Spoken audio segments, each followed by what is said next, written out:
Welcome to Tonia's Kitchen, where taste and nutrition go hand in hand. Here is Tonia King. My guest today is cookbook author Pyet De Spain. We're talking about the brand new book, Rooted in Fire. Thanks for joining me, Pyet. Thank you for having me. It is a beautiful book, and I'm wondering if it's your first. Yes, Rooted in Fire is my first cookbook, and it's a little bit more reads like a memoir, tells a lot about my personal story and journey with food. So it's a celebration of Native American and Mexican cooking, and some of the recipes are just so interesting. The pictures are so beautiful. Tell me a little bit about the history of doing this book. Yeah, definitely. I originally wanted to address the book in a way that was was very informational about Indigenous culture and some language. There is throughout the book some words translated in the Potawatomi language, and that was something that was very important to me. But my literary team was like, yeah, we need to learn more about you. So then came a lot of my personal stories and journeys and about recipes that I love. And I think that's really where the memoir-esque part of this came in. And your story is really interesting. And it sounds like such a great homage to your culture. Yeah, I really tried to express how much beauty was in both the Native American and Mexican culture and how they are so similar, but also different in a lot of different ways. And that's exactly how I really like to express myself through my craft and through, just cooking as a chef and really representing who I am. And when I think about this, like the title, Rooted in Fire, I think about all in which I'm rooted in and my passions and the things that I care about and the way that I carry myself in the world. It really boils down to my upbringing and the traditions that I was raised on. And throughout the book, you get to read some of those beautiful stories and just philosophies in which Indigenous people believe and know to be true for them. And that's just something that was important when sharing these recipes and these stories about my upbringing. That's what's really cool because every recipe has a story to start. It's full of your life for sure, but some really interesting recipes, which I'd love to get into now. So why don't you share a couple with us? Yeah, definitely. One of my favorite recipes definitely has to be the bison. There's a braised bison Colorado. So this chili Colorado sauce is something that has been in my family for a while. Pretty long time. I had uncles that owned restaurants in Kansas City, and this was like one of their best-selling dishes on the menu. And our family is on my dad's side, my family's very competitive and very passionate about their foods. We had such a big family, so we'd always have two of every dish on the table. So you'd have people competing, whose ham is the most juiciest, or whose rice Right. is the best, or whose beans are the best.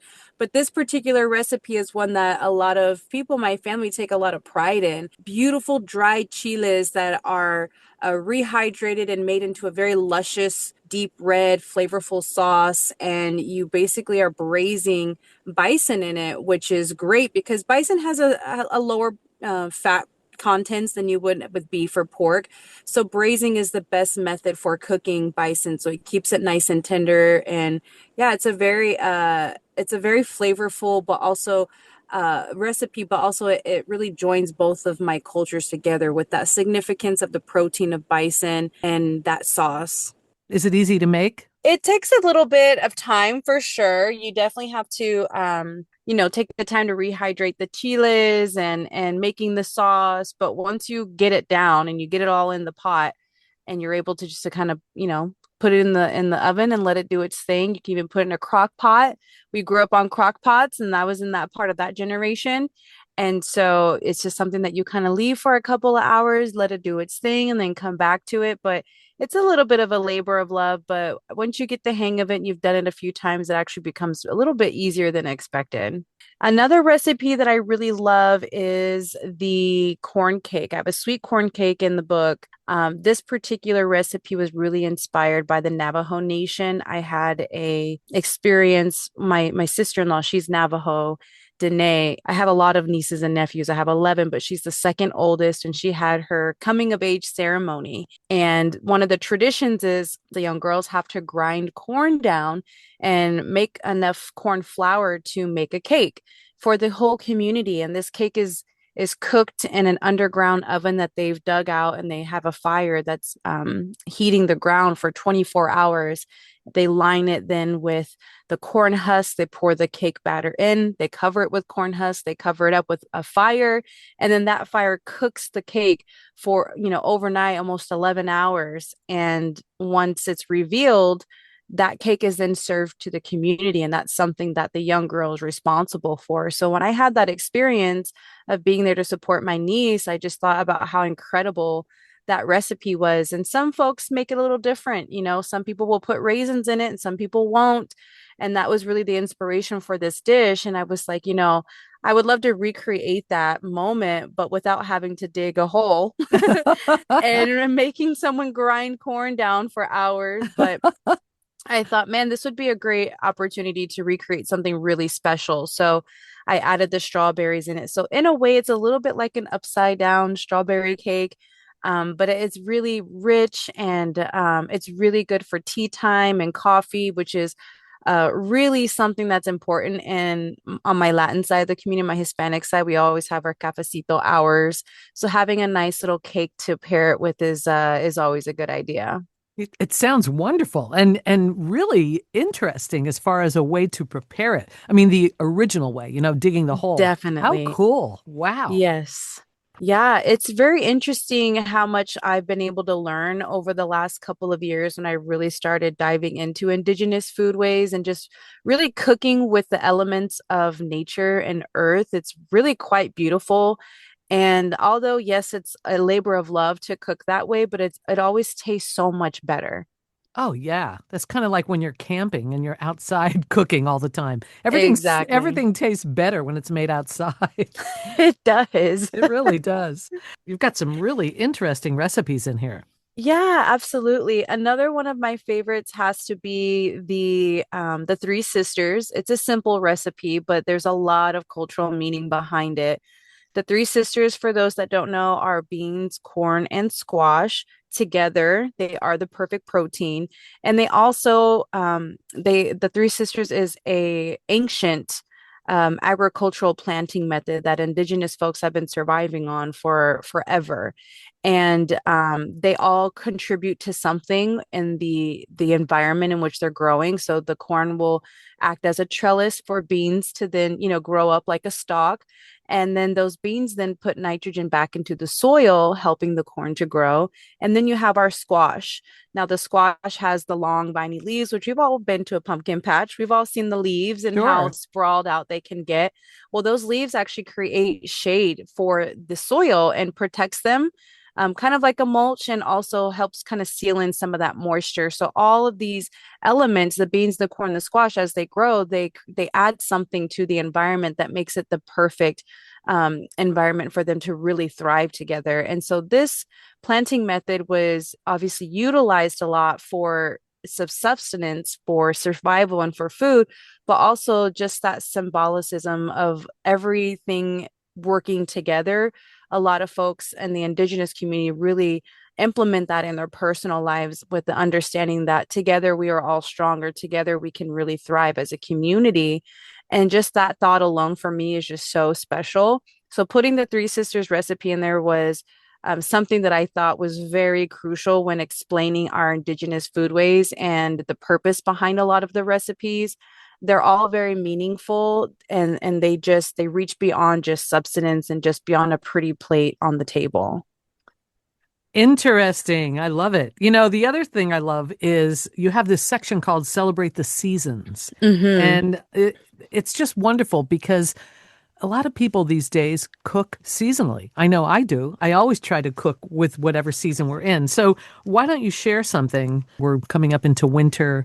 Definitely. We think about these times of the year, we're obviously thinking about the big feast that is going to be, present. And when I approach this particular chapter of the book, this is one of my favorite chapters of the book, and it's not very long, but there's a lot of goodness in it. And I talk a lot about during these times of the year where we're getting together and we think about the dinner table, let's let's reflect and like let's bring some intentionality to the conversation, and let's bring up the elephant in the room as to why Thanksgiving is even a holiday. Let's obviously honor the folks, the indigenous folks of this nation, but also let's honor the foods.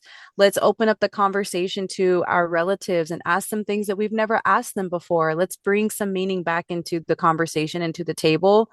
And that is just such a special way for me personally. When I wrote the book, I had to call my grandmothers and ask them questions about our family and ask them questions about themselves that I never even thought to ask. Asking my grandmother, how did you become so familiar with Mexican food, and why do you speak fluent Spanish when you are from Virginia? And you're like Spanish and French, you're a white woman, but you're fluent speaking, and all of your kids are Mexican, half Mexican, and everything that I've ever known about being Mexican American is taught by my grandmother's side of the family, my dad's side, which is pretty interesting to think about. So I had these conversations with her, and I never asked her these questions. And I thought, wow, how awesome would it be to give folks the advice on this is such a wonderful way to reconnect with our family, is just to ask those questions about their childhood, ask them questions about their favorite dishes growing up. And these are things that you can implement very simply, but also create traditions moving forward, and just giving the acknowledgement to the goodness in the room and the community in the room, whether it is your friends or your family, and really just building those bonds. And it makes things a little bit more meaningful. But when we think about the food specifically and eating with the seasons, obviously we want to be mindful of that. So the recipes in each chapter give you an insight on things to look forward to, or things to cook during that time of the year. Well, for example, a celebration of winter. Let's talk about either the cranberry and cinnamon sparkler or maybe the honey and habanero roasted butternut squash. Oh my goodness. Tell us how to do both of those. Yeah, definitely. So the cranberry sparkler is really easy. I am in a chapter of sobriety, and I know there's a lot of folks that are on that journey. And so the sparkler is a way to still have fun and still feel like you're a part of the party, but it's really quite simple. You're taking cranberry juice and you are warming it up in a pot with some maple and some cinnamon sticks, and really allowing those flavors to meld together. And then once it's cooled down, you can add it to some fresh ice and top it off with a little bit of mineral water or sparkling water. And if you are into spirits, you can add your favorite spirit into it, whether that's a gin or a vodka or whatever it is that you want to have during the holiday season. So it can be a mocktail or a cocktail. So it's super simple and easy. And you can also squeeze a little bit of lime or citrus in it or lemon into it, just to kind of give it that little bit of like balance of acidity and sweetness, and the nice aromas and flavors from the cinnamon. It's a really great way to, like I mentioned, to enjoy a mocktail with the people that are also drinking cocktails. So then you have the butternut squash. Now, this squash is so delicious, and I love a little bit of sweet and savory. There's kind of like a theme throughout the cookbook with a little bit of spice and peppers and chiles and everything. And that's my Mexican side coming through. But with the habaneros are one of my favorite peppers because they pack a good punch, but they also have this really nice, like tropical flavor. Once you can, kind of level out the spice a little bit. And so all the other ingredients like the honey and the fattiness from the butter that's in that recipe really kind of cuts some of that spice and gives you that tropical flavor still. And then you have that on the butternut squash, which is in season, obviously in the fall and the winter time. So it's a different way to enjoy your squash. And you're just roasting that squash in the oven with that nice little glaze on it. And I like to pull it out every couple of 10 minutes or so and then reglaze it, and I put it back in just because those flavors really seep into the squash and really start to caramelize the top there. So if you have a book in front of you, you can open it up and just see how gorgeous that picture is. But it's just it's one of my favorite recipes, just because butternut squash is one of my favorite squashes. But that paired with that really nice glaze is just something special. That is wonderful. Absolutely. And if you like a little kick, the habanero will do it for you. Absolutely.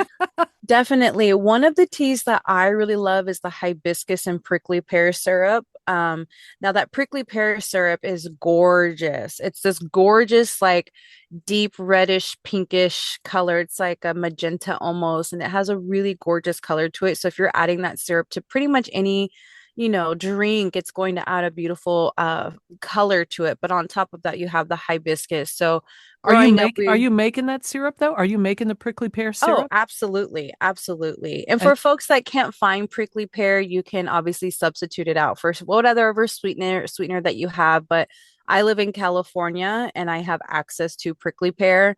So it's something that is in Northgate and all of our local, yeah. Latin markets and things like that. So And it's how do you easy make for it? so the prickly pear, you basically take the fruit and you are juicing it, or you can just chop it up and put it into a pot or a pan. You'll mix some agave or sugar with it. I like to use agave, and you're just cooking it down into a nice syrup, and then you're straining all the seeds out of it so that way you're not getting any of those seeds and pulp into your tea. And you're straining it, you're getting a nice syrup from it, and then you're steeping your hibiscus tea and you're adding the syrup to the tea. So it's this nice little and prickly pear is something that doesn't have an overpowering taste.